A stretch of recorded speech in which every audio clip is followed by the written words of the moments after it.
Hey guys, this is a quick video on how to fix your D40 Navara if your four-wheel drive light is coming on when you're driving.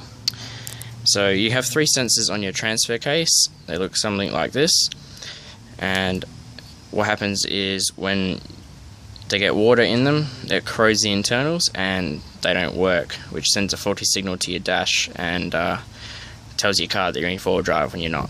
It's not actually going to turn your car into four-wheel drive. These sensors are just merely for reference. The shift solenoid is the one that actually does all the work. So if your car isn't going into four-wheel drive, or vice versa, it will be your shift solenoid, which I'll show you in a second. If it's just a faulty light coming up, or display isn't working, your car is going into four-wheel drive, but the light won't come up, still tells you're in two-wheel drive, it'll be these switches. So this particular sensor is the rearmost one, which is the one I found to be failed, and there is two other ones. So what you need to do is remove all three and then test them with your multimeter and find out which one is failed via a continuity test. So I'll show you the other two. So if you look on your transfer case here, you got the shift mechanism at the back there. So that's the one that actually does all the turning and engages all your different low and high range and two-wheel drive. And then you have another two sensors there, and then you have another one at the back here, which is the one I just removed. You can remove it with a 21mm long socket and they just come out rather easy.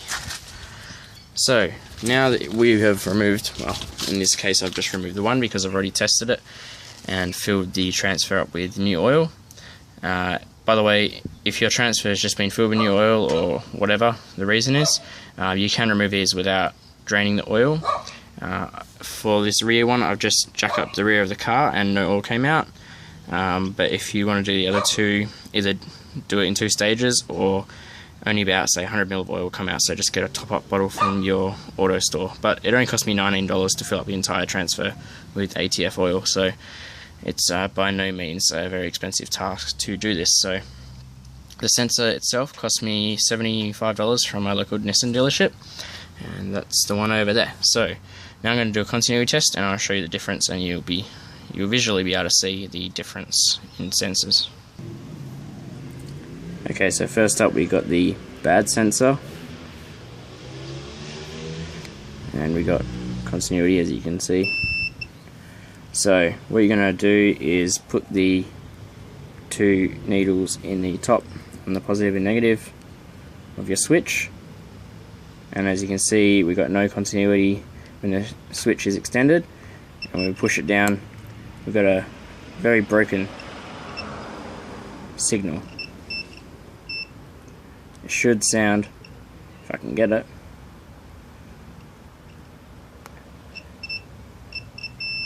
should sound like that the entire way, but as you can tell it's not. So now if we get the brand new sensor and test the continuity of this one, we have no continuity, and we have continuity the entire way. So I'll try to get a better view for you guys. So no continuity, and then we have continuity the entire travel. Again with the screwed up one, and you can tell with the resistance of the switch as well, that is indeed knackered.